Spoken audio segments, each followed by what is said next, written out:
What do you do when the whole village laughs at your dream? Do you fold, or do you keep walking anyway? Adam lived in a dry valley where the river died each summer, and people waited for miracles instead of making them. As a child, he once climbed with his father to a spring high in the rock, the only water that never failed. His father cupped it in his hands and said, "Imagine if the whole valley could drink from this." Then the man died, and the sentence stayed burning like a coal inside the boy. Years later, the river thinned to a ribbon and tempers cracked. Adam climbed the ridge again and looked at the spring alive above the dust. Something in him clicked. If no one brings the water down, nothing changes. The next morning he took a shovel, a chisel, and a sack of flat stones, and began carving a narrow channel down the mountain. People saw him and laughed. He will teach rocks to walk. He thinks he can bend a mountain with a spoon. Adam's face burned, but he kept his hands moving. He told himself, let their voices pass, only the work matters. He worked from dawn until stars. His palms split, his back locked. After 2 weeks, the channel looked like a thin, stubborn scar, almost nothing. Still he climbed. One evening, a shadow fell over him. An old woman stood with a basket. Her eyes were calm. She looked at his chisel and said, "You are bruising the stone. Speak its language." She unwrapped her own tools and showed him how to cut with angle and patience instead of force. "Force is loud," she said. "Patience is stronger." Then she left, without name or praise. Adam learned the rhythm of the rock and kept cutting. The laughter below never stopped, but it began to sound thinner, tired, like a fire running out of wood.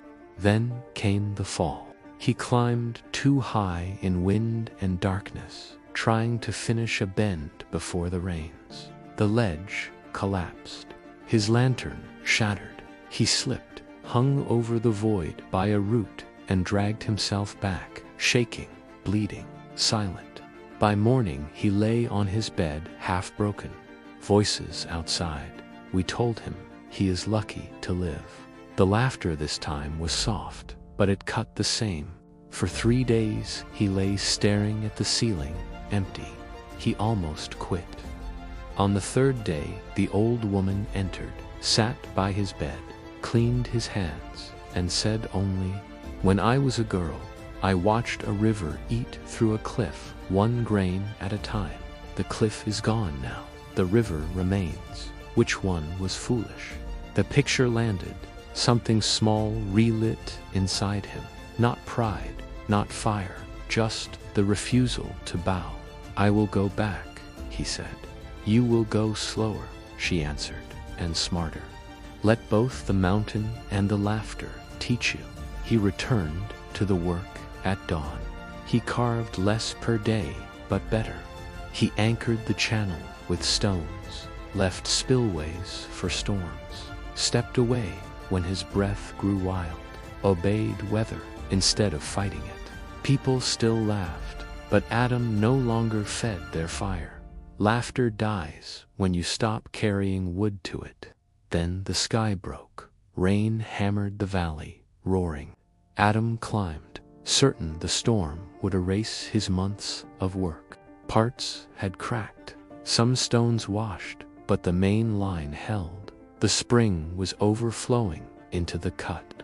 He ran along the wet scar, guiding, blocking, shaping with hands and jacket. The water obeyed the path carved by pain. At last the thread of water reached the ridge and fell into the dry village ditch. It filled, spread into the fields, ran through the square. Children screamed with joy. People lifted their heads as if seeing a new star in daylight. Adam sat in the wet grass, shaking. He felt no triumph, only a quiet rightness, like a door that had always existed finally opening. By evening, the elder climbed to him in rain. He stood there, with no stiffness left, and said, "You kept going." Adam nodded. The elder looked down and added, "We laughed." Adam almost smiled. "So did the stones," he said.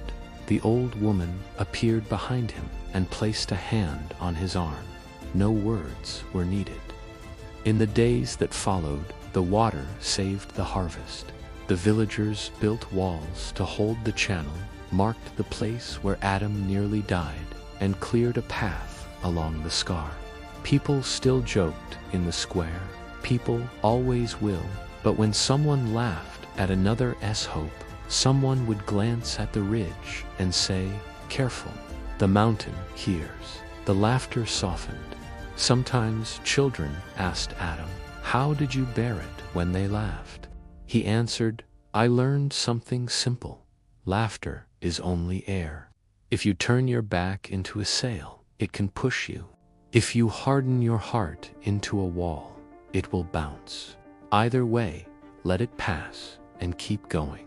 That is the lesson. You do not need the world to believe first. You begin, you shape, you endure, and one day the water runs. Every stubborn dream you carry has two enemies, time and ridicule. Time you tame with patience. Ridicule you break by not feeding it. No one arrives to build your road. You either carve or you remain thirsty with everyone else.